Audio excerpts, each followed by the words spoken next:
আসসালামু আলাইকুম সুপ্রিয় শিক্ষার্থীবৃন্দ, আশা করি তোমরা ভালো আছো।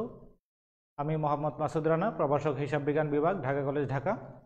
আমার অনলাইন ক্লাসে তোমাদেরকে স্বাগত জানাচ্ছি।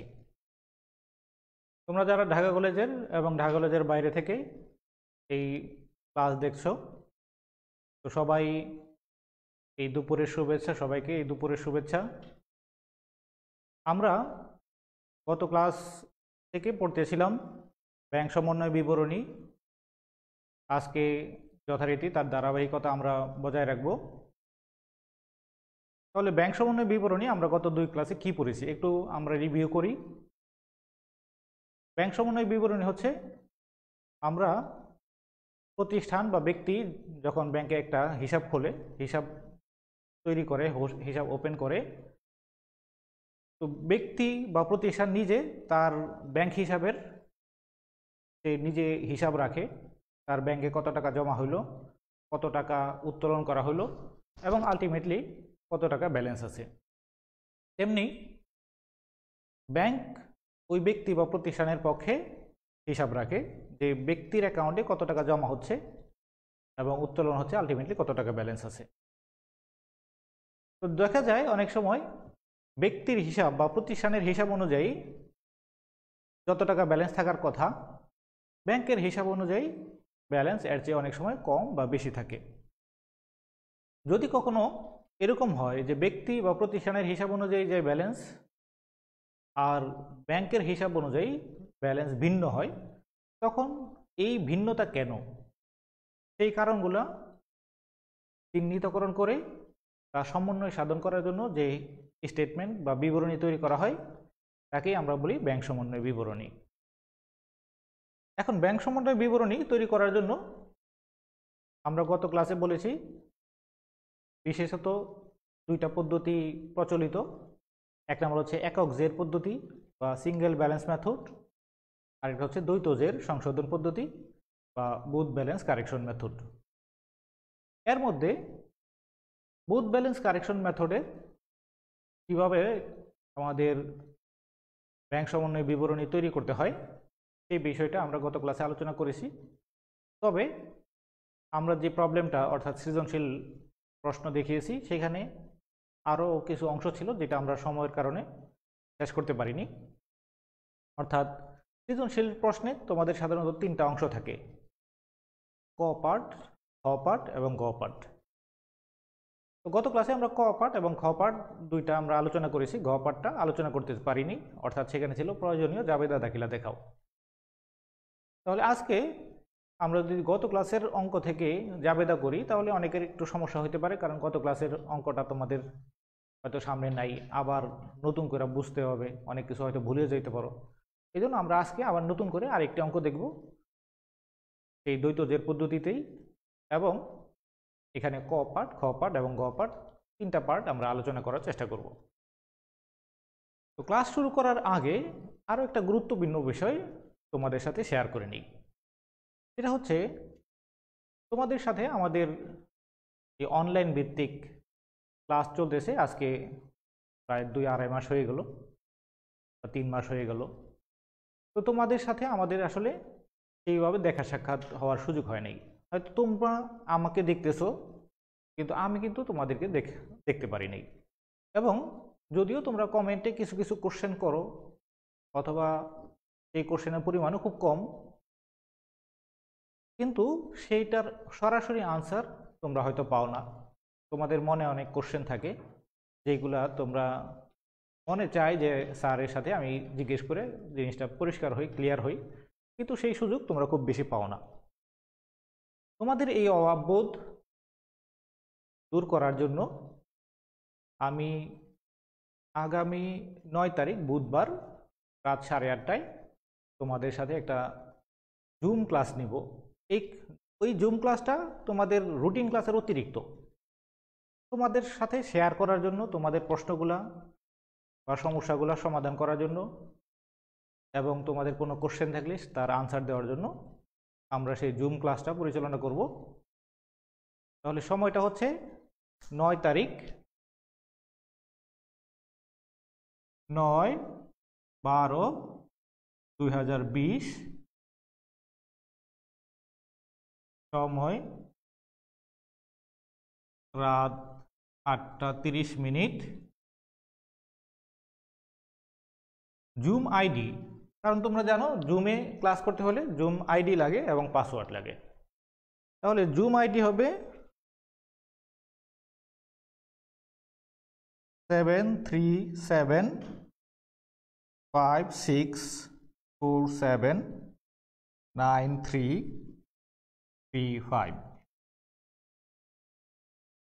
তাহলে 73756479335 হচ্ছে আইডি। আর পাসওয়ার্ড, সহজ পাসওয়ার্ড যাতে সবাই ঢুকতে পারো, 2020 অর্থাৎ আমাদের যে রানিং ইয়ার 2020। তাহলে তোমরা 9 তারিখ বুধবার, তারিখ হচ্ছে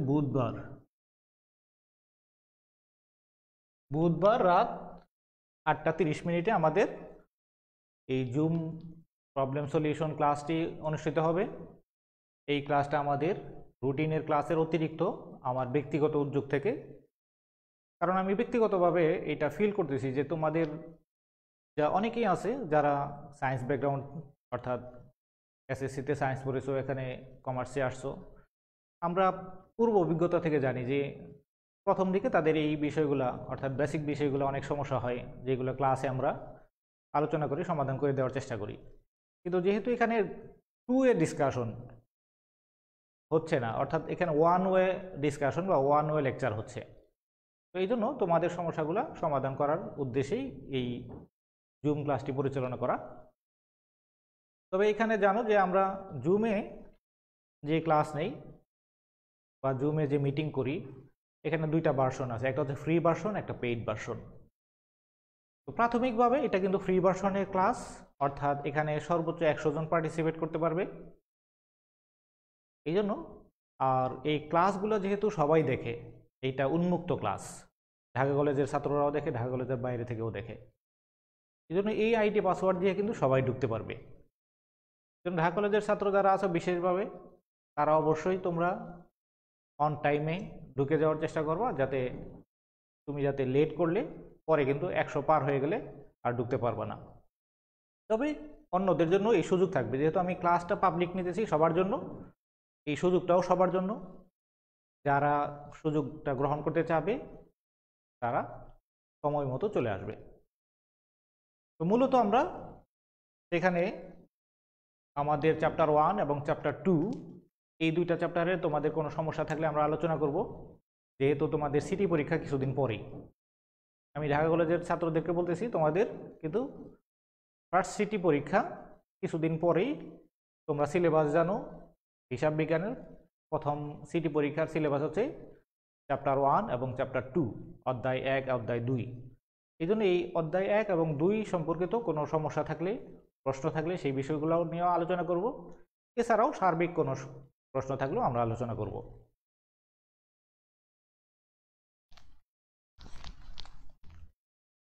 তাহলে পরবর্তীতে দেখা হবে আবার বুধবার ইনশাআল্লাহ।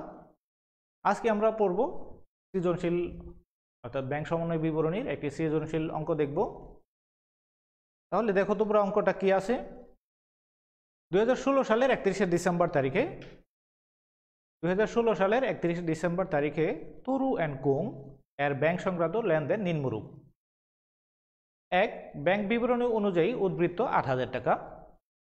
জমাকৃত চেক যা আদায় হয়নি হচ্ছে 1,500 টাকা। ব্যাংক কর্তৃক চার্জ 300 টাকা, যা নগদান বইতে লেখা হয়নি। ব্যাংক কর্তৃক আদায়কৃত প্রাপ্য নোট 990 টাকা, প্রাপ্ত সুদ 30 টাকা এবং চার্জকৃত ফি 20 টাকা, যা লেখা হয়নি। ব্যাংক ইস্যুকৃত চেক 500 টাকা, যা ব্যাংকে উপস্থাপন করা হয়নি। নগদান বই অনুযায়ী উদ্বৃত্ত 8,300 টাকা। আমাদের রিকোয়ারমেন্ট কতে বলা আছে, ব্যাংক কর্তৃক আদায়কৃত প্রাপ্য নোটের পরিমাণ নির্ণয় করো। ক নাম্বার রিকোয়ারমেন্ট আছে দ্বৈত জের পদ্ধতিতে ব্যাংক সমন্বয় বিবরণী প্রস্তুত করো। গ নাম্বার রিকোয়ারমেন্টে প্রয়োজনীয় জাবেদা দাখিলা দেখাও। তাহলে এখানে আমরা যে ইনফরমেশনগুলো দেওয়া আছে, এখানে দেখো যে প্রথম 1 নম্বরে দেওয়া আছে ব্যাংক বিবরণী অনুযায়ী উদ্বৃত্ত 8,000 টাকা। আবার 6 নম্বরে দেওয়া আছে নগদান বই অনুযায়ী উদ্বৃত্ত 8,300 টাকা। তাহলে নগদান বই অনুযায়ী 8,300, ব্যাংক বিবরণী অনুযায়ী 8,000, দুইজনের মধ্যে ব্যালেন্সের পার্থক্য আছে। এখন এই যে পার্থক্য কেন, এর কিছু কারণও আমাদের বলা আছে 2 নাম্বার, 3 নাম্বার, 4 নাম্বার, 5 নাম্বারে। তাহলে আমাদের এখানে দুইটা জের দেওয়া আছে, আর নিচে বলছে দ্বৈত জের পদ্ধতিতে ব্যাংক সমন্বয় বিবরণী প্রস্তুত করো। এখন যদি আমাদের নিচে বলা থাকতো ব্যাংক সমন্বয় বিবরণী তৈরি করো, অর্থাৎ কোনো পদ্ধতি উল্লেখ নেই দ্বৈত জের না একক জের, তাহলেও কিন্তু আমরা এখান থেকে বুঝতে পারতাম যে যেহেতু দুইটা ব্যালেন্স দেওয়া আছে, তাহলে আমাদেরকে দ্বৈত জের পদ্ধতিতেই ব্যাংক সমন্বয় বিবরণী করতে হবে। তাহলে একক জের পদ্ধতিতে একটা জের দেওয়া থাকবে, আরেকটা জের বের করতে হবে। আর দ্বৈত জের পদ্ধতিতে দুইটা জেরই দেওয়া থাকবে, দুইটার জেরের মধ্যে পার্থক্য থাকবে, আমাদেরকে সেটা মিলাইতে হবে। তাহলে ক নাম্বার রিকোয়ারমেন্ট, ব্যাংক কর্তৃক আদায়কৃত প্রাপ্য নোটের পরিমাণ নির্ণয় করো।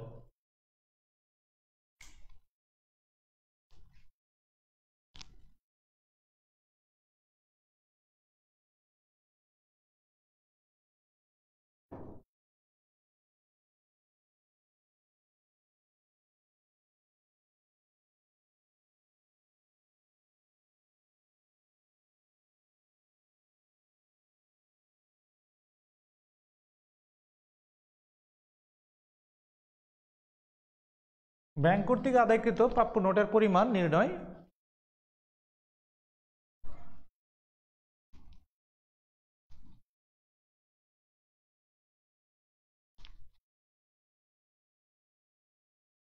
বিবরণ টাকা। এখন ব্যাংক কর্তৃক যে প্রাপ্য বিল আমরা আদায় করছি বা ব্যাংক আদায় করছে, সেই ট্রানজেকশনটা কি ছিল, এই ট্রানজেকশনটা আবার একটু আমরা দেখি।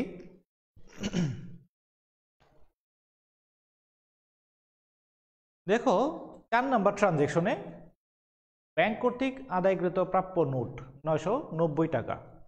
তাহলে নোটের মূল্য ছিল 990 টাকা, আর নোটের মধ্যে আবার সুদ, প্রাপ্য সুদ ছিল 30 টাকা। তাহলে 990 টাকা নোট বাবদ পাবে, আর সুদ বাবদ পাবে আরও 30 টাকা, তাহলে মোট 1020 টাকা। আর এটা কালেকশন করতে ব্যাংক চার্জ ধার্য করছে 20 টাকা। তাহলে 1020 টাকা পাওয়ার কথা, ব্যাংক 1020 টাকা কালেকশন করে 20 টাকা আবার চার্জ হিসাবে কেটে নিছে, তাহলে ভোক্তা বা গ্রাহক পাবে 1000 টাকা। তাহলে আমরা এই বিষয়টাই এখানে উল্লেখ করব।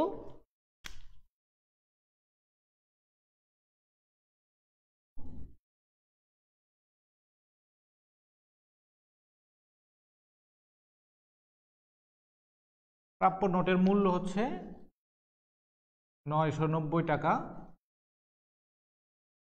যোগ প্রাপ্ত সুদ 30 টাকা, তাহলে 1020 টাকা বাদ ব্যাংক চার্জ 20 টাকা।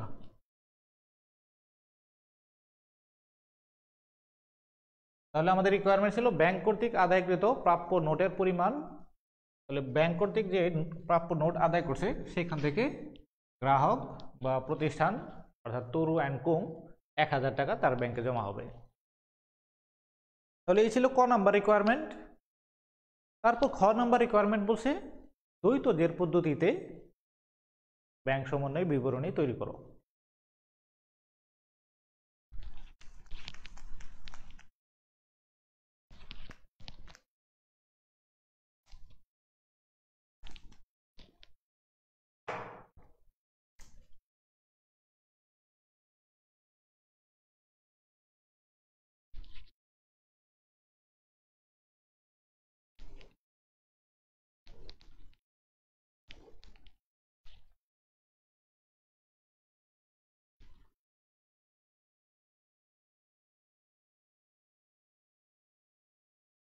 তরু অ্যান্ড কোং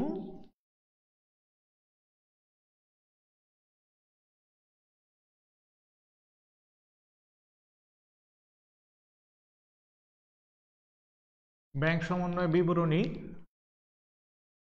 আর কোন তারিখে 31শে ডিসেম্বর 2016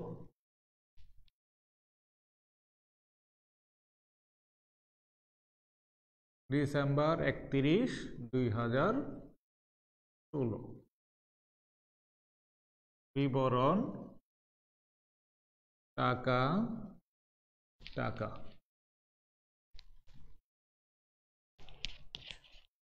তাহলে তোমরা জানো যে দ্বৈত জের পদ্ধতিতে ব্যাংক সমন্বয় বিবরণী করার একটা ফরম্যাট আমরা গত ক্লাসে আলোচনা করেছি যে কিভাবে এটা শুরু হবে, এর সাথে কি যোগ হবে বিয়োগ হবে। ফরম্যাটটা আগে আমরা দেখাই। প্রথমে আমরা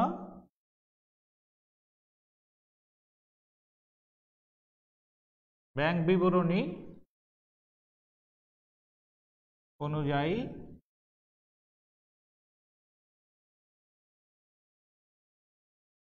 ব্যালেন্স, ব্যাংক বিবরণী অনুযায়ী ব্যালেন্স লিখবো আমরা।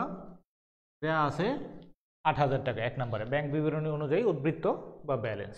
এই ব্যালেন্স মানে উদ্বৃত্ত, তুমি সেগুলো ব্যালেন্স বাংলায় লিখতে পারো, আবার উদ্বৃত্তও লিখতে পারো।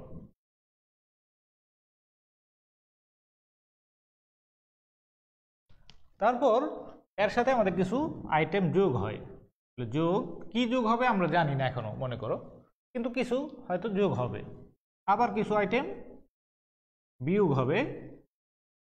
তাহলে কিছু আইটেম যোগ এবং বিয়োগ হওয়ার পরে আমরা একটা সমন্বিত ব্যালেন্স পাবো, অর্থাৎ সংশোধিত ব্যালেন্স পাবো।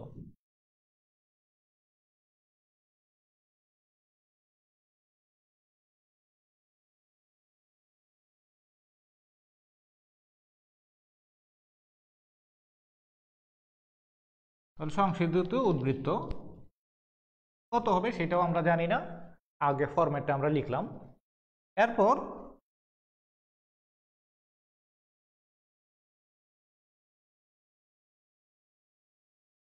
নগদান বই অনুযায়ী উদ্বৃত্ত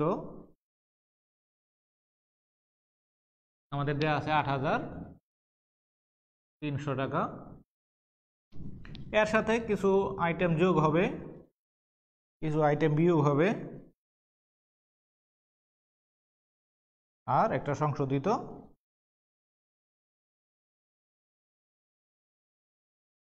উদ্বৃত্ত পাবো আমরা। সেই সংশোধিত উদ্বৃত্ত কত আমরা এখনো জানি না।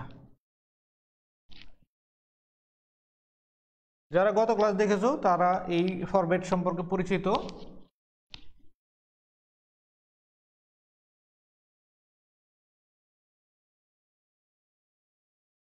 তাহলে ব্যাংক বিবরণী অনুযায়ী উদ্বৃত্ত 8,000 টাকা আমাদের দেয়া।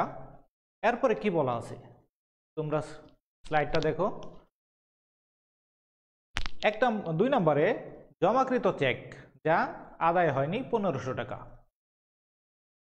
তাহলে আমরা কিন্তু হিসাব করতেছি, মনে করো আমরা কিন্তু তরু অ্যান্ড কুং এর পক্ষে হিসাব করতেছি, মনে করো আমরাই তরু অ্যান্ড কুং, তাহলে আমাদের জিনিসটা বুঝতে সহজ হবে। আমরা ব্যাংকে জমা দিছি 1,500 টাকা, যা এখনো ব্যাংকে জমা হয় নাই। তো আমরা যখন ব্যাংকে জমা দিলাম, আমরা আমাদের নগদান বইয়ে এটাকে যোগ করে দিছি। যখন যেই তারিখে জমা দিলাম ওই তারিখেই আমাদের ব্যালেন্সের সাথে আমরা যোগ করে দিছি। তার মানে নগদান বইয়ে আমরা টাকা যোগ করছি, বাড়াইছি, কিন্তু ব্যাংকে এখনো সেটা আদায় হয় নাই, ব্যাংক এখনো যোগ করে নেই। তাহলে দ্বৈত জের পদ্ধতিতে দুইটা জিনিস মাথায় রাখবা, বা অথবা দুইভাবে জিনিসটা মাথায়, যে কোনো একভাবে মাথায় রাখলে হবে। কি করতে হবে? একটা হচ্ছে এক পক্ষ রেকর্ড করছে, আরেক পক্ষ রেকর্ড করে নেই। তাহলে যেই পক্ষে রেকর্ড করে নেই ওই পক্ষে আমি রেকর্ড করব। অর্থাৎ নগদান বইয়ে যোগ করা হয়েছে, ব্যাংকে যোগ করা হয়নি, তাহলে আমি ব্যাংকে যোগ করব। অথবা ব্যাংকে যোগ করা হয়েছে, নগদান বইয়ে যোগ করা হয়নি, তাহলে আমি নগদান বই যোগ করব। এভাবে বিয়োগের ক্ষেত্রেও নগদান বইয়ে বিয়োগ করা হয়েছে, ব্যাংকে বিয়োগ করা হয়নি, তাহলে ব্যাংকে বিয়োগ করব। ব্যাংকে বিয়োগ করা হয়েছে কিন্তু নগদান বইয়ে করা হয়নি, তাহলে নগদানে করব। অর্থাৎ এক পক্ষে রেকর্ড করা হয়েছে, হয়তো যোগ বা বিয়োগ করা হয়েছে, আরেক পক্ষ অর্থাৎ ব্যাংকে মনে করো সেটা করা হয়নি, তাহলে আমি ব্যাংকে করব। অথবা ব্যাংকে করা হয়েছে, তখন আমি নগদে করব। তাহলে আমরা জমাকৃত চেক যা আদায় হয়নি, তাহলে আমরা তরু অ্যান্ড কুং ব্যাংকে চেক জমা দিছি। যখন চেক জমা দিলাম তার মানে আমরা রেকর্ড করছি, এটাকে যোগ করছি, বাড়াই দিছি আমাদের অ্যাকাউন্টে টাকা, কিন্তু ব্যাংক এখনো আদায় করে নাই, ব্যাংক এখনো বাড়ায় নাই, যার ফলে ব্যালেন্সটা ডিফারেন্স আছে। আমরা 1500 টাকা যোগ করছি, ব্যাংক করে নাই। তাহলে আমরা মিলাইতে, আমরা তো এখন মিলকরণ করতেছি, তাহলে মিল করলে কি করব, আমরা ব্যাংকে 1500 টাকা যোগ করব। তাহলে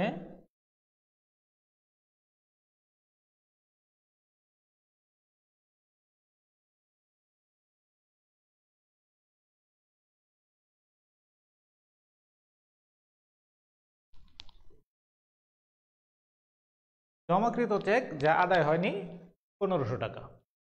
এখন এইখানে অনেকের মনে এই কোশ্চেন থাকে, যেমন গত ক্লাসের কমেন্টের মধ্যে আমি এই কোশ্চেনটা আমি দেখলাম যে আমরা জমা দিছি, ব্যাংক এখনো আদায় করে নাই, তাহলে ব্যাংকে আমি কেন কিভাবে যোগ করব বা কেন যোগ করব, আমি আমার অ্যাকাউন্ট থেকে মাইনাস করে দেই না কেন? আসলে দ্বৈত জের পদ্ধতি হচ্ছে, এক নম্বর হচ্ছে যে এক পক্ষে রেকর্ড করছে, আরেক পক্ষ করে নাই, সেই পক্ষে আমরা রেকর্ড করলে দুইটা মিলা যায় কিনা সেই জিনিসটা আমরা দেখব।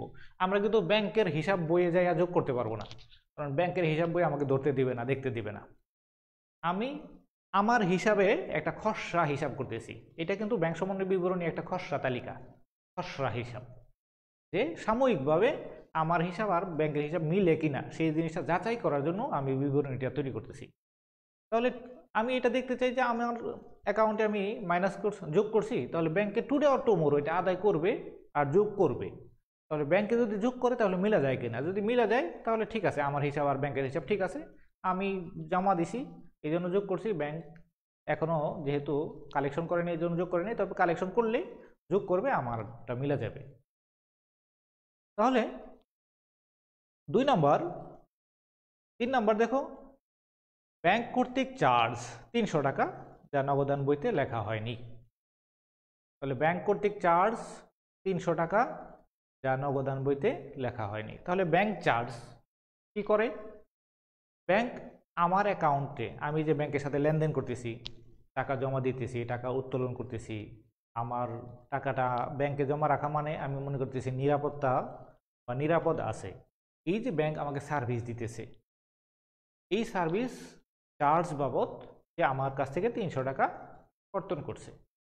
তাহলে ব্যাংক চার্জ বা ব্যাংক কর্তৃক চার্জ 300 টাকা যা নগদান বইতে লেখা হয় নাই। তাহলে ব্যাংক আমার অ্যাকাউন্ট থেকে এই 300 টাকা অলরেডি কর্তন করছে বা মাইনাস করে দিছে, বিয়োগ করে দিছে, কিন্তু আমি নগদান বই এটা রেকর্ড করে নেই, অর্থাৎ নগদান বই এটা কমাই নেই। তাহলে আমরা ওই প্রথম বলছি এক পক্ষ রেকর্ড করছে, আরেক পক্ষ রেকর্ড করেনি। তাহলে ব্যাংক রেকর্ড করছে, নগদান বই রেকর্ড করা হয়নি, তাহলে আমাকে কি করতে হবে, নগদান বই রেকর্ড করতে হবে। এখন নগদান বই কিভাবে রেকর্ড করব, ব্যাংক বিয়োগ করছে আমরা করি নাই, তাহলে নগদান বই বিয়োগ করব। তাহলে ব্যাংক চার্জ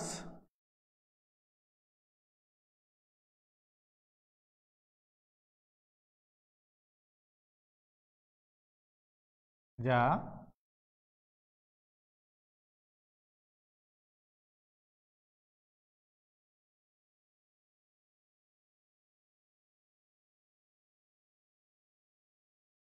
নগদান বইতে লেখা হয়নি। এখানে আরেকটা কথা বলে রাখি, এই যে ব্যাংক চার্জ যা নগদান বইতে লেখা হয়নি আমি লিখলাম, এখন সবাইকে কি হুবহু এই শব্দগুলাই লিখতে হবে, নাকি একটু শব্দ এদিক সেদিক হইলে কোনো সমস্যা আছে? আসলে বিষয়টা কি, এটা যাতে যে পড়বে সে যাতে বুঝতে পারে যে আসলে ঘটনা কি ছিল। আমি লিখছি ব্যাংক চার্জ যা নগদান বইতে লেখা হয়নি, আবার আরেকজন হয়তো লিখলো ব্যাংক চার্জ যা হিসাবভুক্ত হয়নি, আর কিছু লেখে নেই। তো মোটামুটি যাতে আমার এই ঘটনাটা পড়া বা তোমার লেখাটা পড়া ঘটনা কি ছিল সেটা যাতে বুঝতে পারি, সেটা এই জন্য শব্দ একটু এদিক সেদিক হইতে পারে, একই জিনিস অনেকভাবে লেখা যায়। তাহলে 300 টাকা। তারপর 4 নাম্বার,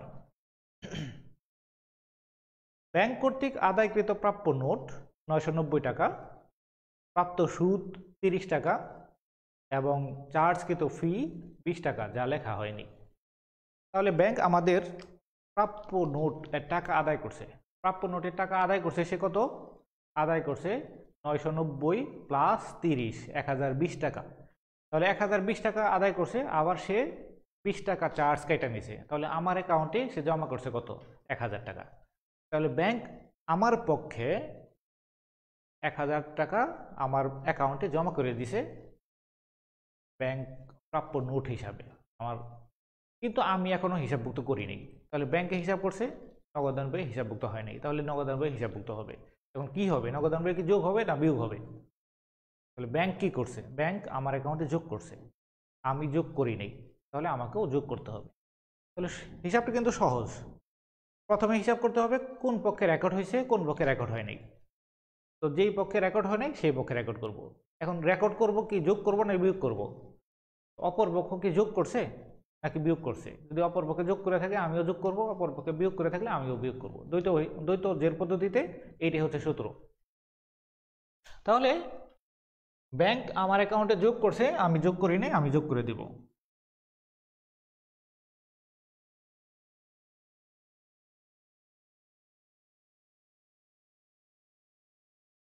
ব্যাংক কর্তৃক প্রাপ্য নোট আদায়।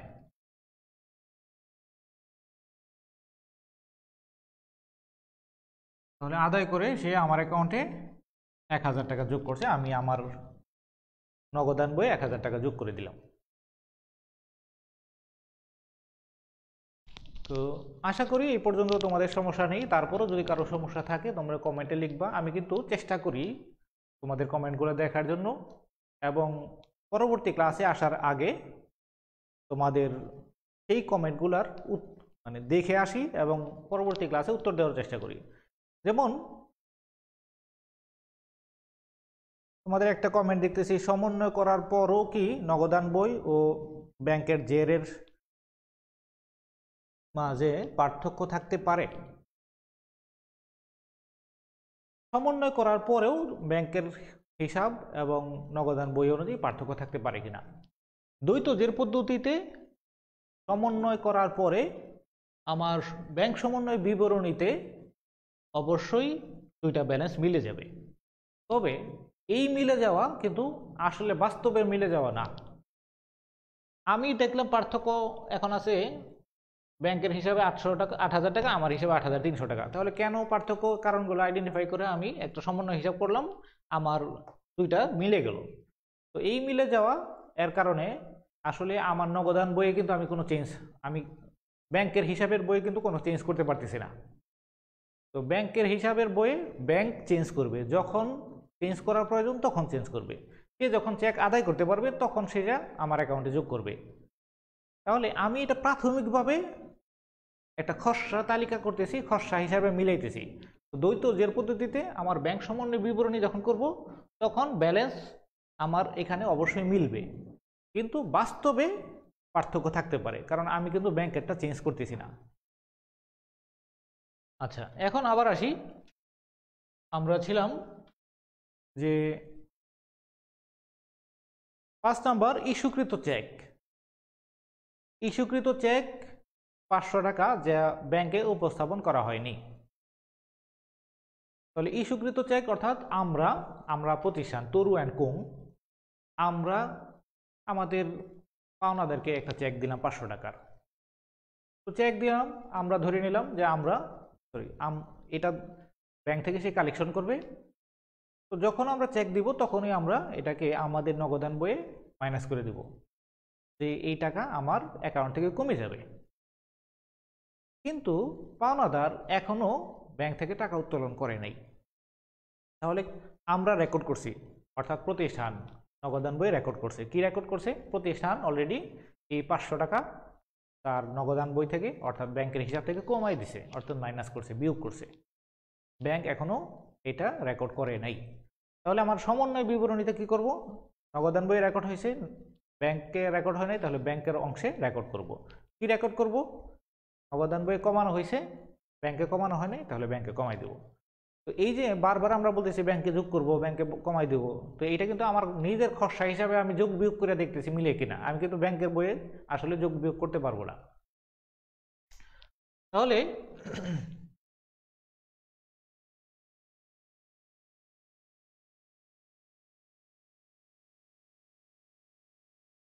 ইস্যুকৃত চেক যা পরিশোধ হয়নি 500 টাকা, এটার জন্য আমরা ব্যাংক থেকে 500 টাকা মাইনাস করে দিলাম।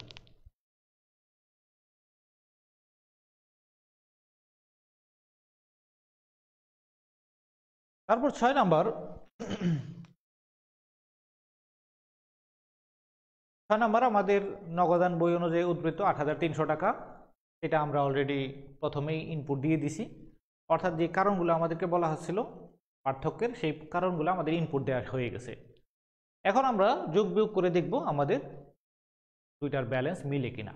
দ্বৈত জের পদ্ধতিতে কিন্তু অবশ্যই দুইটার ব্যালেন্স মিলবে, যদি না মিলে তাহলে বুঝতে হবে তোমার সমন্বয় বিবরণী ভুল আছে। তাহলে আমরা দেখি মিলে কিনা। যেহেতু এখানে একটা একটা আইটেম, তাহলে 1500 টাকা আমরা যোগ করলাম 8000-এর সাথে 9500 টাকা, মাইনাস করলাম 500 টাকা, তাহলে আমরা পাবো 9000 টাকা। 8300 টাকা এর সাথে 1000 টাকা যোগ, তাহলে 9300 টাকা, এর সাথে 300 টাকা আমরা বিয়োগ করলাম, পাইলাম 9000 টাকা। তাহলে সংশোধিত ব্যালেন্স ব্যাংকের হিসাব অনুযায়ী 9000 টাকা, সংশোধিত ব্যালেন্স আমার নগদান বই অনুযায়ী 9000 টাকা। তাহলে আমার এই খসড়া হিসাব অর্থাৎ ব্যাংক সমন্বয় বিবরণী যখন আমরা করব দ্বৈত জের পদ্ধতিতে, তখন অবশ্যই ব্যাংকের হিসাব অনুযায়ী এবং নগদান হিসাব অনুযায়ী ব্যালেন্স মিলবে। এরপর আমাদের 3 নাম্বার রিকোয়ারমেন্ট, ঘ নাম্বার রিকোয়ারমেন্ট ছিল প্রয়োজনীয় জাবেদা দাখিলা দেখাও। এখন এই যে প্রয়োজনীয় জাবেদা, এখন তাহলে প্রয়োজন কোনগুলা, আমরা কিভাবে বুঝবো কোনটা প্রয়োজন আর কোনটা প্রয়োজন না? তাহলে প্রয়োজনীয় জাবেদা দাখিলা যদি বলে এবং সেটা যদি দ্বৈত জের পদ্ধতিতে ব্যাংক সমন্বয় বিবরণী করার পরে বলে, তাহলে দ্বৈত জের পদ্ধতিতে ব্যাংক সমন্বয় বিবরণী করার পরে যদি বলা থাকে প্রয়োজনীয় জাবেদা দাখিলা দেখাও, তাহলে আমরা আমাদের এই যে নগদান বইয়ের ব্যালেন্সের সাথে যেই আইটেমগুলো যোগ বিয়োগ করা হয়েছে, সমন্বয় করা হয়েছে, শুধুমাত্র সেইগুলোর জন্য আমরা সমন্বয় জাবেদা বা প্রয়োজনীয় জাবেদা দিব। ব্যাংকের ব্যালেন্সের সাথে যেই জিনিসগুলো আমরা যোগ বিয়োগ করছি ওইগুলোর জন্য কোনো জাবেদা দিব না। তাহলে প্রয়োজনীয় জাবেদা দাখিলা দেখাও, তাহলে আমার জাবেদা দিতে হবে এই আইটেমের জন্য ব্যাংক কর্তৃক প্রাপ্ত নোট আদায় এবং ব্যাংক চার্জ যা নগদান বইতে লেখা হয়নি। এখানে যদি আরও কোনো আইটেম থাকতো, নগদান বইয়ের সাথে আরও কোনো আইটেম যোগ হইতো বা নগদান বইয়ের ব্যালেন্স থেকে আরও কোনো আইটেম বিয়োগ হইতো, তাহলে প্রত্যেকটার জন্য একটা করে জাবেদা দিতে হইতো। মনে করো এখানে আমার আরও একটা আইটেম আছে, তাহলে এখানে 2টা, এখানে আরও একটা আইটেম আছে, এখানে 2টা, 4টা যদি হইতো, তাহলে জাবেদা হইতো 4টা। তাহলে নগদান বইয়ের সাথে যেই যেই আইটেমগুলো সমন্বয় হবে সেই প্রত্যেকটার জন্য একটা করে জাবেদা দিতে হবে। তাহলে এখানে আমার